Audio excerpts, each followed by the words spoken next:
Well, thank you for being here on this rainy morning in Grand Rapids. I come from Washington, D.C., where we caught the tail end of Florence, and it's been raining nonstop for 2 weeks. So when I woke up this morning and I looked out the window, I thought, oh my God, I forgot to catch the plane. I'm still home. No, seriously, I'm very happy to be here, and thank you for coming. And it's great to be here. And I think you're a very, very brave group of people, not because I'm scary or I'm intimidating or anything like that, but because if you're here, it must be because you are at least a little bit afraid of this thing called the GDPR. And you may be a little bit worried about it. And you are so brave that you have decided to confront your fears early in the morning. So congratulations, kudos to you. Okay, just let's get the niceties out of the way first. Let me backtrack. So what is K2M? So you know why am I talking about big data? K2M is a company that I hope you've never heard of, because what we do is implants, instruments, screws, plates, and all kinds of rods for back surgery. So the only reason you would have heard about K2M is if you had really bad back problems. However, you are about to become more familiar with my company because it was acquired by Stryker, which I think is really big in this area, 3 weeks ago. So K2M and Stryker Spine are going to be getting together hopefully at the end of the year when all the regulatory clearances are done. Okay, so now for the legal niceties. First of all, I have to tell you that the views that I am going to express here are my own and do not represent K2M's views or Stryker's in any way. And this is not legal advice. If you need legal advice, go talk to your lawyer. My only idea in giving this talk is to start a conversation about the role of big data and privacy and how GDPR and European regulation is going to impact what we all do. So, who can relate to this? Who can relate to this? Who can say they're a little bit afraid of GDPR? I mean, be honest, I am. I'm a little intimidated, and this is what I do for a living. So how many of you have heard that GDPR is going to be the death of big data? Nobody? No? Well, there are tons of articles out there saying GDPR is going to kill big data, it's such a horrible thing. And so why is everybody so worried? Well, just in case you were wondering, Mark Twain is the guy who first said rumors of my death have been greatly exaggerated. And so the reason people are so afraid of GDPR is, to begin with, that the Commission has the power to impose incredibly high fines that go up to 4% of global turnover, and that in American speak means global revenue, or 20 million euro, whichever is greater. And nobody wants to explain to their boss, their CEO, their shareholders, their board of directors why they were responsible for causing the company to have to pay this kind of fine, because it could really put some people out of business. But I'm not going to be talking here about the fines because I don't think that's a good way of looking at GDPR. It does a lot more things than just fine you. So I'm going to be talking about GDPR, what it is, who it applies to. I think there's a lot of confusion around that, what it says, and what it probably means for us. So I think the first thing to keep in mind is that GDPR, at its core, is a privacy bill of rights. And the second thing is that those rights and those ideas have been around for a really long time because they are based on something that's pretty much universally accepted, which is the Fair Information Processing Principles. And for those who think that this is particular to Europe or that we don't have something similar in the United States, not so. In fact, the Fair Information Principles started becoming incorporated into US law in 1973. So they've been around for a long time. And GDPR is just another expression of them. They are universal, but every country tends to apply them in a slightly different way. And there are several tensions that underlie the whole discussion of privacy and big data. And those tensions that I've identified are the global versus sectoral approaches to privacy, privacy versus security. They're related, not the same. And frankly, at this point, they have to work together. The rights of individuals versus the role of business, and business versus government. There's no answer to any of these. It's just a continuing discussion. So let's talk about what GDPR is. For one thing, GDPR is kind of still a work in process because it only came into effect on the 25th of May of this year. And that's in the EU. For the rest of the countries in the European Economic Area, that's all of the EU plus Norway, Liechtenstein, and Iceland. It came into effect in July. So those are the countries that are covered by GDPR. And what it does, it just prioritizes the rights of individuals over those of companies. So I said it's a work in process because it's so new and there are many things that are yet to be completely defined.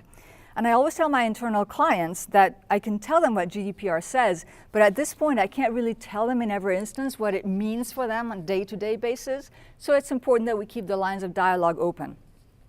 I also want to talk about difference between the way that European and other parts of the world tend to conceptualize privacy regulation versus the United States. In the United States, we have what is called a sectoral approach to privacy. Has anybody noticed that there is not one federal privacy law that applies all over the United States? There isn't. Because in the United States, the way that privacy has been regulated is by sector. So there is one, my favorite, which is HIPAA, and that applies to the health sector. And there are other laws that apply for insurance, for banking, for education. There isn't one overarching law that applies to privacy in the United States.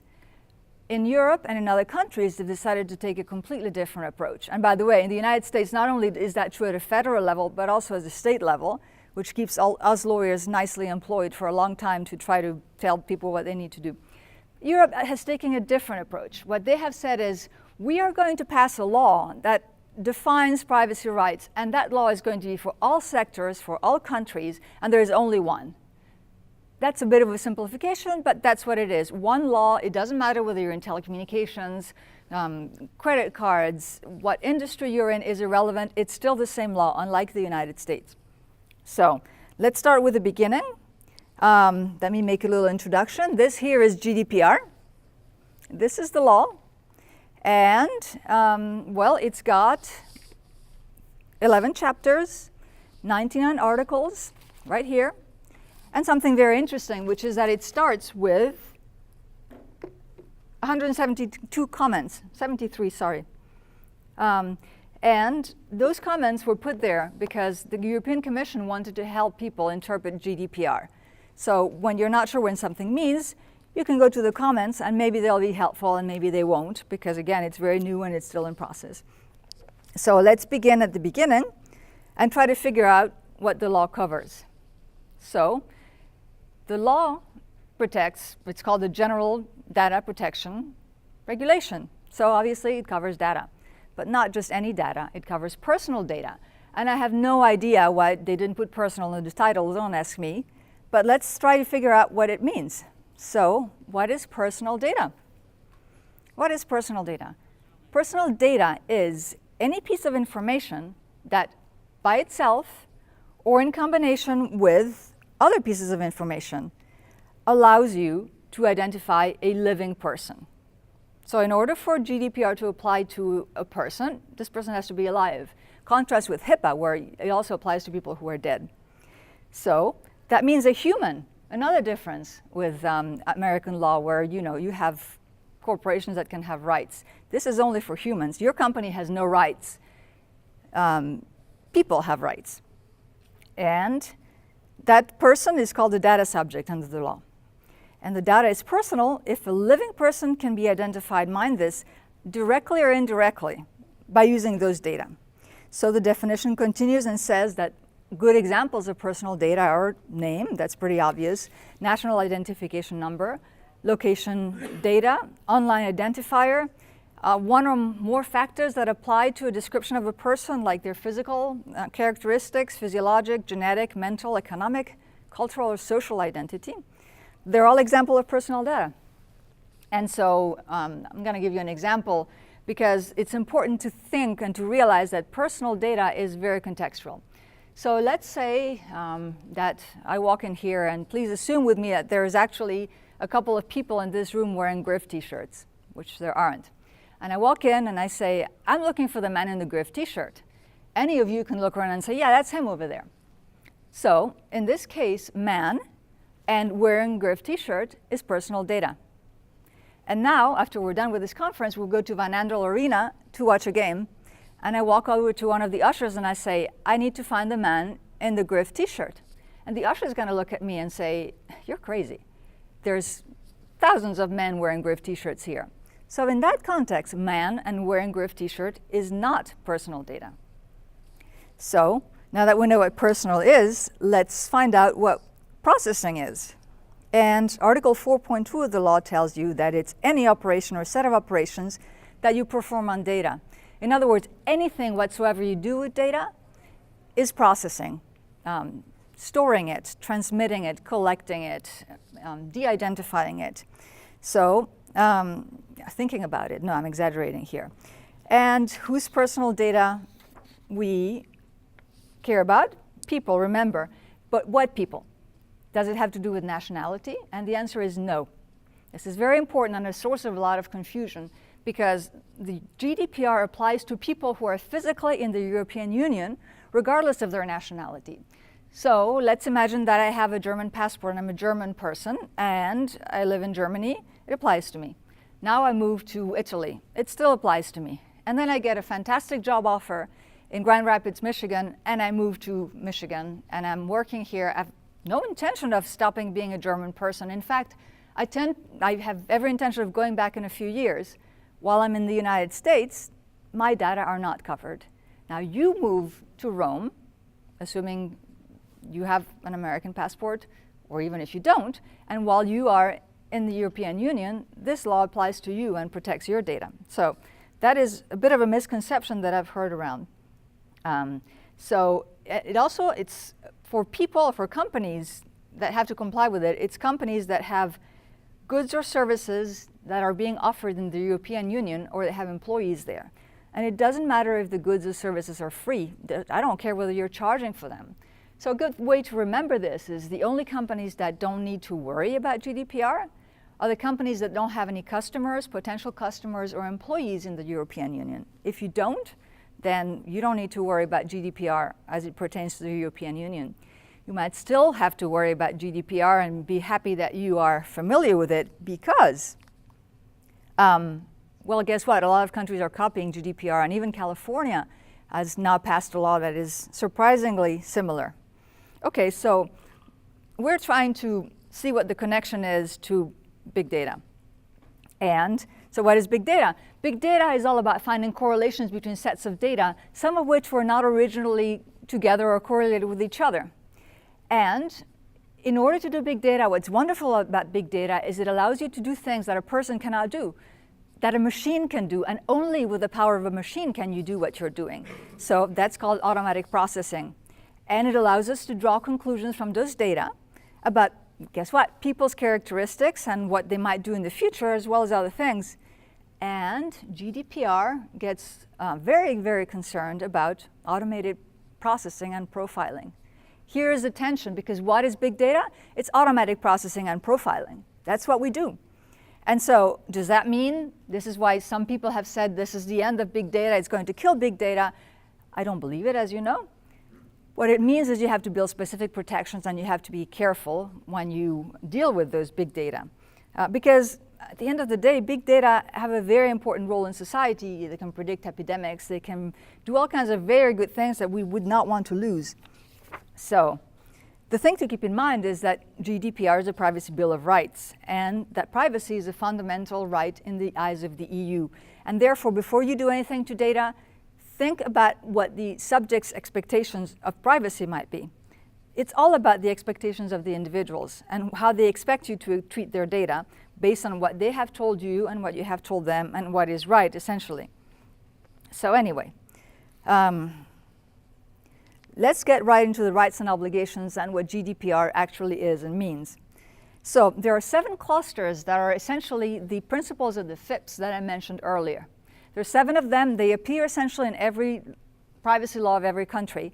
And the only difference, as I said earlier, is that they get interpreted slightly differently. And the first one is the longest and harder to digest, is that personal data must be processed lawfully, fairly, and in a transparent manner. And one of the important parts of that is that processing is only lawful to the extent that the data subject has consented to what you're doing with their data, and that consent has to be free and informed. It can be oral, it can be written, but frankly, who wants to rely on oral consent? Because then we get into he said, she said situations that are not very good.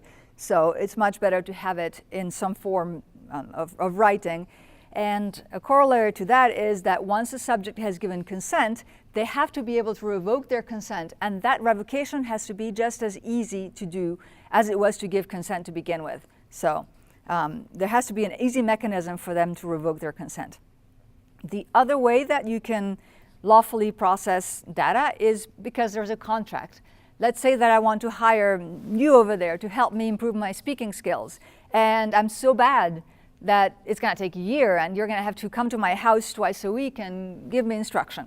And we're going to write a contract because you want to make sure you're going to get paid. Well, we can't do that unless you have my personal data. You need to know where I live. You need to know my name. I need to know your account number.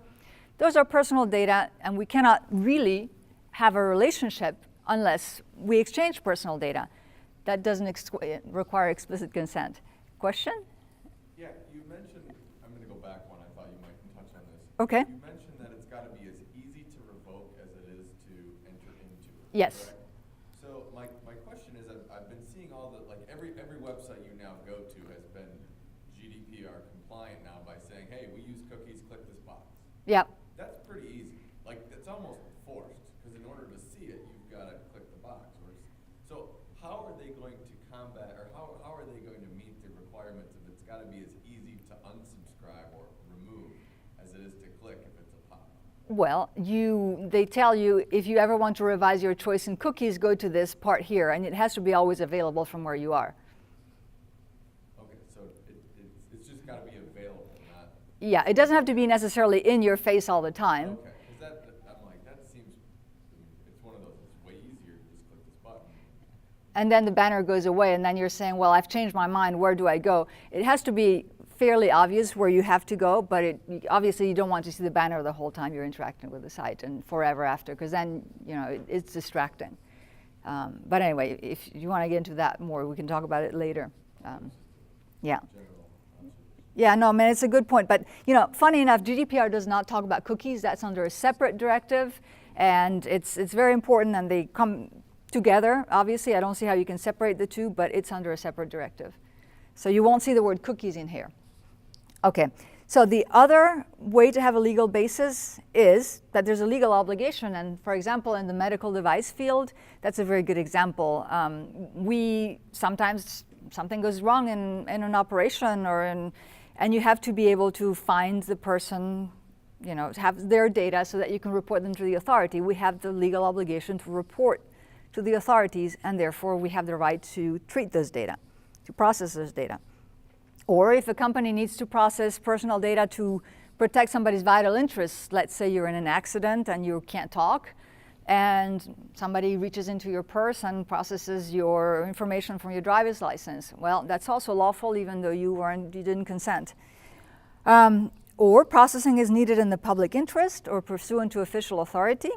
Or my favorite, because that's kind of a catch-all, processing is necessary to advance the legitimate interests of your company or a company, unless the interests of the data subject are more important than the company's legitimate interests. And that's a sliding scale, because if you're talking about children, they have more protection than somebody who is a very informed consumer. So there isn't one test that fits all.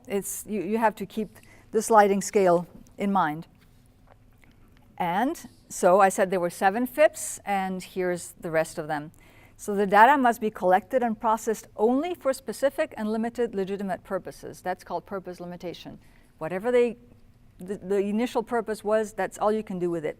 And don't collect any data that you don't need. In our example of the contract where somebody's going to help me improve my speaking skills, well, they don't need to know where my father was born or my eyes are green and what my dress size is. That's irrelevant. Don't collect it. You can't collect it. And you have to keep the data you collected accurate and up to date. Now, this is an interesting question. Are you going to ask what happens if people don't tell you the truth? No. I was going to ask about the relevance issue. If there's anything people in our line of work know, it's that we don't always have an intuition about what is relevant. Right.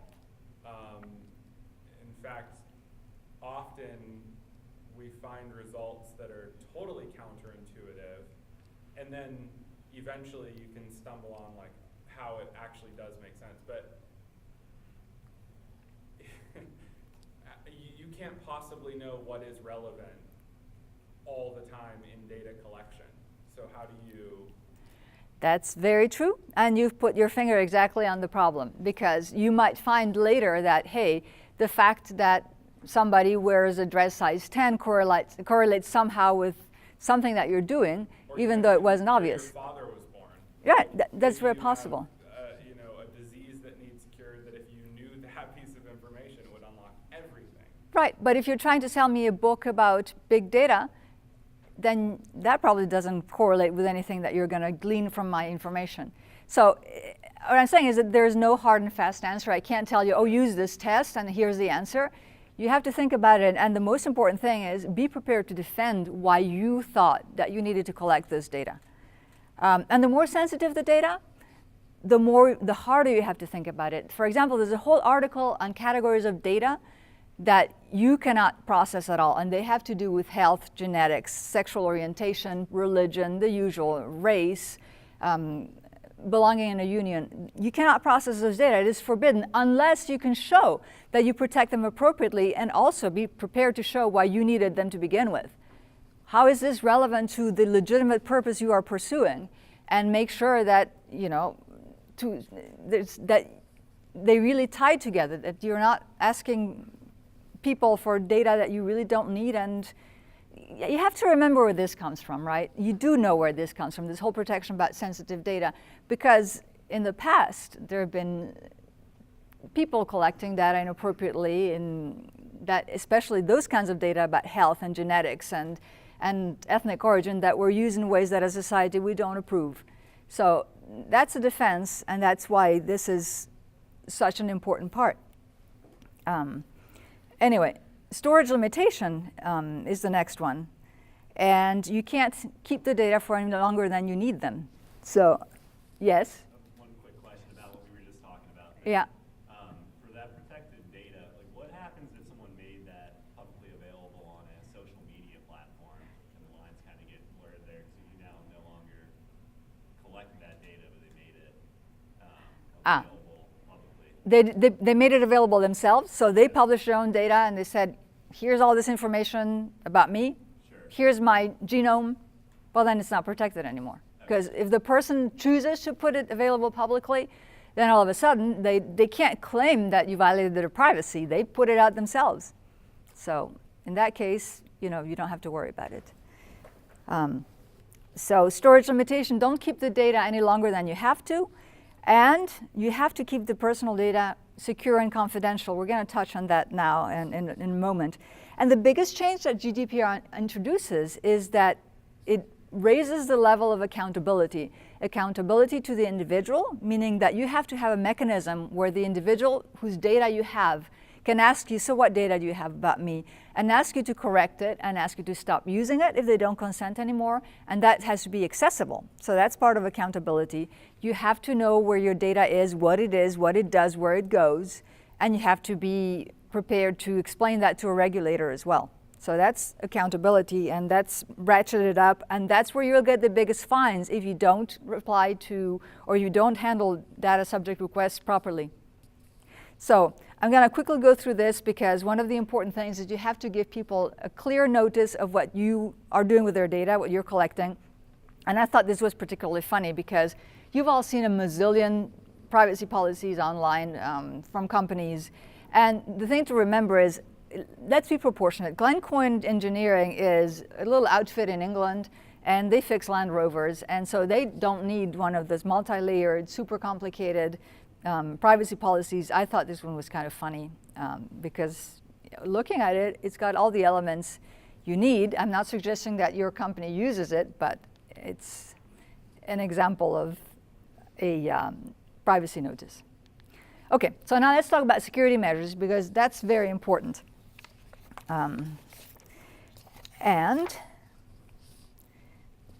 Well, GDPR is a little bit cryptic on this subject. And what it tells you about what you must do on cybersecurity and protecting personal data is in Article 32. And it says, taking into account the state of the art, that means the technology available, The cost of implementation, yes, you can take your budget into account.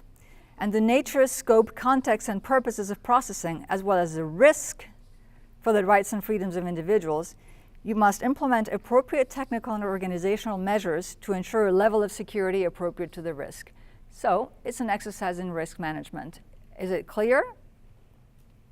Not particularly, is it? So you read this and then you come to me and you say, what do I have to do? And there are two things. It mentions specifically in the law encryption and something called pseudonymization. And here's what I want to touch on, because I see a lot of confusion on this in my own internal clients. In the United States, we have what is called de-identification. And for example, HIPAA, which is a great example, tells you once you de-identify a medical record, then you can use the data for whatever you want because it's no longer subject to HIPAA. And it very helpfully tells you if you remove the following 18 identifiers from a data set, it's de-identified and you're fine. It also tells you can use an expert method where a statistician comes in and introduces noise or whatever it is and then certifies that it's de-identified, and then it no longer comes under HIPAA. Well, GDPR doesn't offer any mechanism like that. What it tells you is if you anonymize those data, then they don't come under GDPR anymore. And why is this important? Because once they're anonymized or de-identified in the US, you don't have to worry about all of those principles that I told you about. You don't have the storage limitations. You don't have to make, you can't tell people what data you have about them because you can't trace them back to people. And that's the key. To anonymize something, it has to be essentially impossible with the technology that we have and all the means that are probable that anybody would use to trace it back to a person. Pseudonymization is a way of masking the data so that it's very difficult to find that person, virtually impossible, and you must keep the data from which that came separate from that record. Anonymization, you have to destroy the data. And it's, again, very confusing, but very important because pseudonymized data are still personal data. There's a bit of a contradiction there because if you've been so good about not making sure you can't really identify the person, can you trace it back? And so how do you know that you comply with the security requirements that GDPR imposes on you? And well, it tells you that one of the ways that you show that you're a good corporate citizen is that you have a certification mechanism. And there are two that we're all familiar, or some of us more than others. One is the NIST cybersecurity framework. How many of you use that in your work? So you're familiar with it a little bit at least? Okay, well, the US government put out this cybersecurity framework that tells you how essentially you should look at security of your data and what you should do and what measures you should take and how to conduct a risk analysis to figure out what the threats are to your data. And it's a document that's about yay thick and it's publicly available. It's very comprehensive, and if you're interested in data security at all, I suggest you just Google it and you will be able to find it. NIST 800 Cybersecurity Framework. NIST, N-I-S-T, National Institute for Standards. It's part of the US government. And it's also here. Okay. Yeah. And in Europe, they have a similar mechanism called ISO 27001. Is anybody here familiar with ISO? Ah, yes, ISO. ISO, well, whereas NIST is about yay thick, the ISO framework is 25 pages long. NIST is free. You have to pay to get the ISO framework. So those are differences, but the main difference we care about here, there are two of them. One is that you can get certified under ISO and you can't get certified under NIST, which is important because I get NIST, I do everything that NIST says, and it's me saying that I did it and that I comply, but it's just me. Whereas ISO, I go to a certification standard body and they come into my company and they do an audit and they say, yep, we certify it, you comply. So it's a third-party certification which can be more credible. And the other advantage is outside of the United States, well, everybody's heard of ISO, but very few people have heard of NIST. So to the extent you're concerned about internationally, ISO, I am ISO certified is a shortcut for I comply with a minimum standard of security requirements. And NIST, which is just as good or maybe better, doesn't have that certification mechanism, and that's not as well known internationally. Is there any expectation that it will Yes, there is a company called BSI, British Standard Institutes, that is now talking about moving in that direction because there's a big demand. I mean, that's the shortcoming of the NIST framework, because companies would love to say, yeah, I've had somebody look at this and certify it. Okay, so the NIST, so it would be a third party. So they're saying, Yep. hey, this NIST framework is really good. We can jump in here and be an evaluator to say that someone is compliant. Yes, but it's not here yet. Right. It's not here yet. You can find somebody who will do that under ISO for you, not yet under NIST. NIST is very detailed and it takes you by the hand.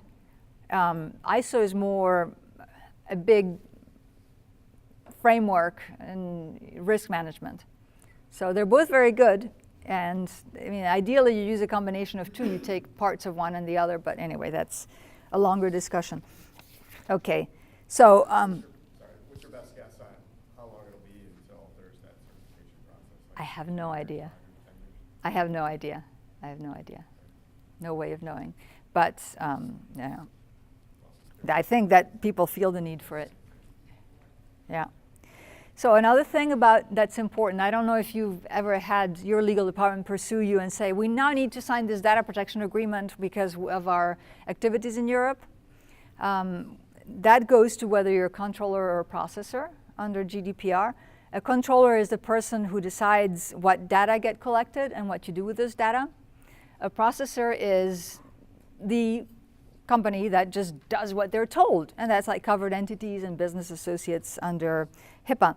And the reason this is important is because if you're a controller, guess what? You have a lot more obligations, including my favorite one, which is that you have to conduct DPIAs, data protection impact assessments, on your processes and explain how you can do what you're trying to do while respecting the rights of individuals. And it's similar to a privacy impact assessment, but if you really find yourself in that position, what I suggest you do is that you go to the websites of the data protection authorities of whatever country it is that you are most likely to be doing business in. And generally they have a very good framework there of what they like to see. That's a good way to start there. Because you have to do this data protection impact assessment if the rights and freedoms of natural persons are likely to be affected by your activities. And all the agreements between controllers and processors have to be in writing.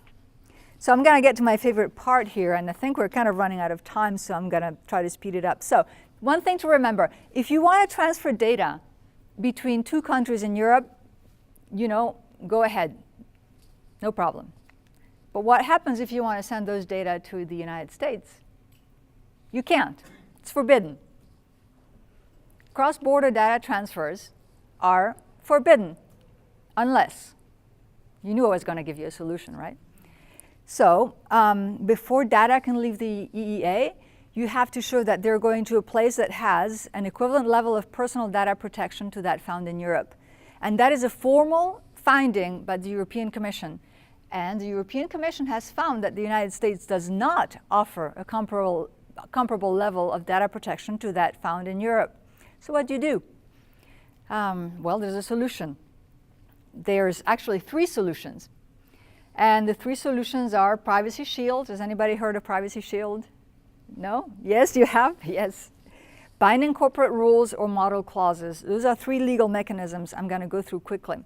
Privacy Shield is essentially a treaty, and it says, the US government says, if you adhere to the following principles and you certify that you adhere to these principles and you agree to be under the jurisdiction of the FTC and regulated by the Department of Commerce, you come under the Privacy Shield and you comply with standards that are as stringent as those found in the European Union, and you can transfer your data.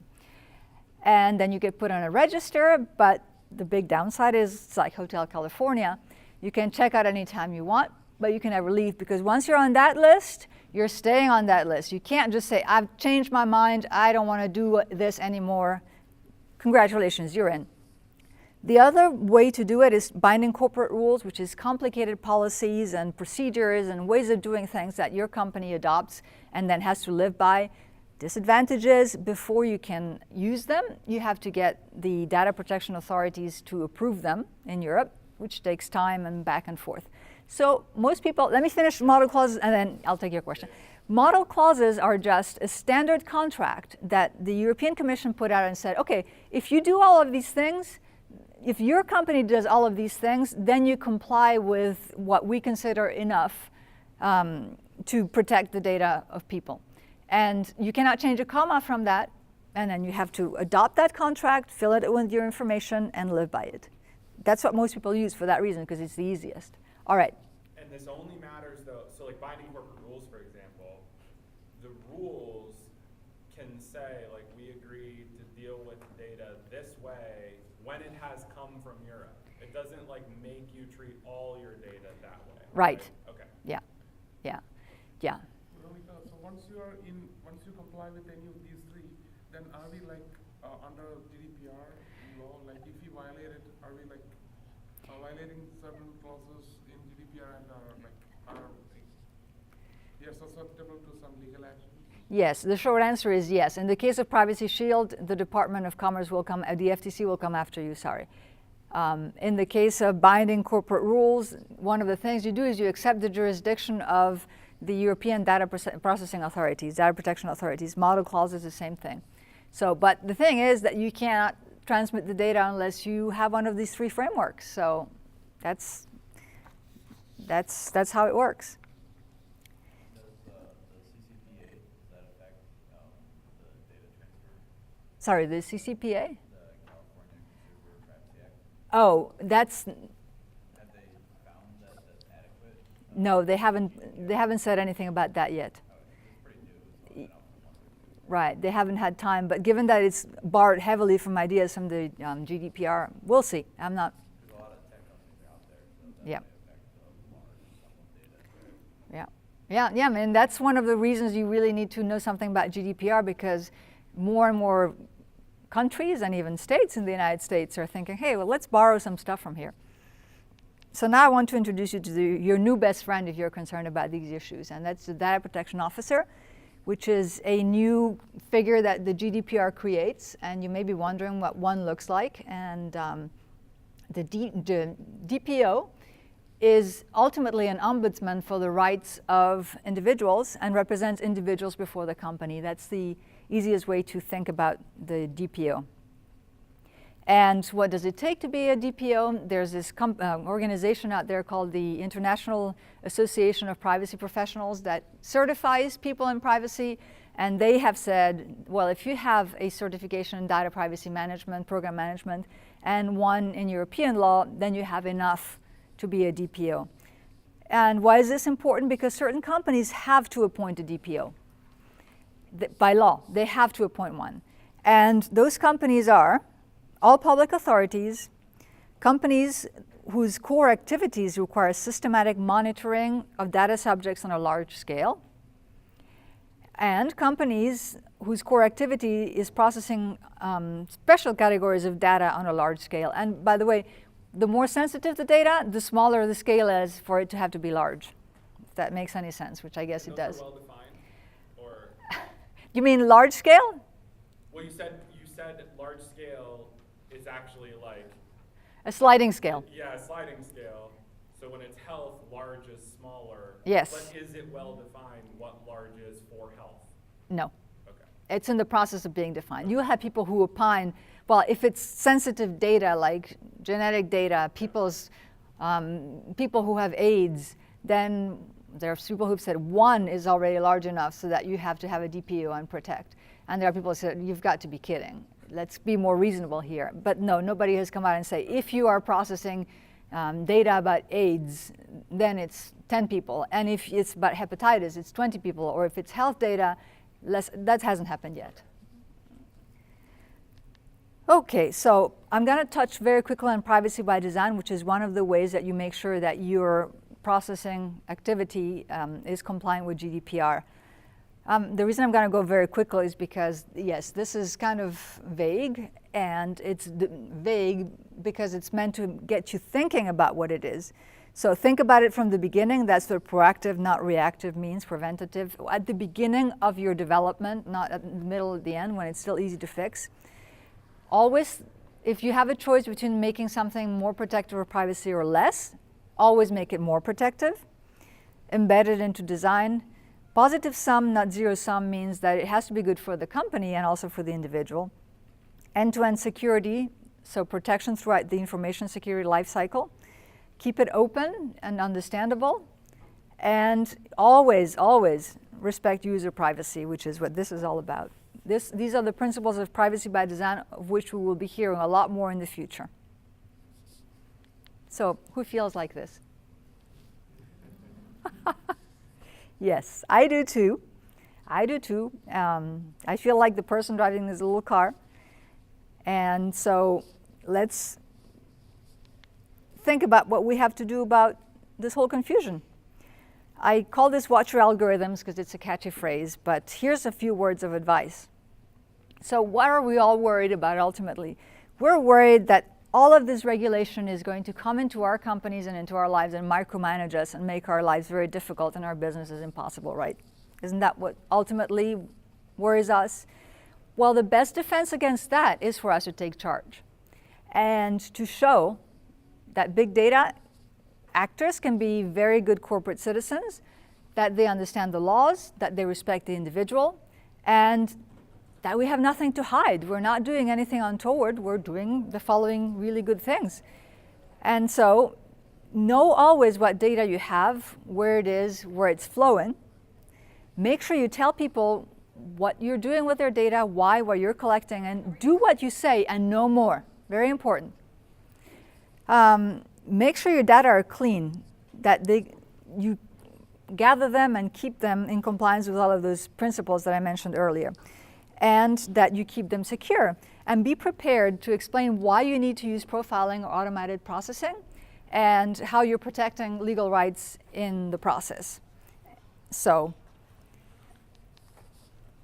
let's talk about the future very briefly, because I think we've run out of time. And the reason I put this cartoon in here is because, like it or not, this is where we're going. I think the next session actually begins right now. So what a fantastic opportunity to convince everybody how important GDPR is for them. Okay, guys, so here's the bottom line. All right. So what do I ultimately think about this? Well, is GDPR going to kill big data? Not at all. My answer is a resounding no. Big data is in the teenage state of development, and now is the time where we have to show that we're good corporate citizens and that we're actually good for society. And the European Commission is definitely not trying to kill big data, because in 2015 they published a paper on the digital market single strategy, and it called big data as a catalyst for economic growth, innovation, and digitalization all across economic sectors and for society as a whole, which doesn't sound at all like they're anti-big data. So I want to leave you with the sense that we all here have a responsibility to be good corporate citizens, and because we are at the edge of this revolution in big data, act responsibly and keep privacy in mind as we develop our products and our processes so that we will not get this kind of intrusive regulation that we all dislike. And yes, regulation can be costly and burdensome, and all of these compliance issues can be costly and burdensome. But think about the alternative, and do we really want to live in a world of Wild West where anything goes? And I think our answer is no. So with that, I'm going to close this little talk, and if anybody has any questions that they want to address, I'll be available. Thank you.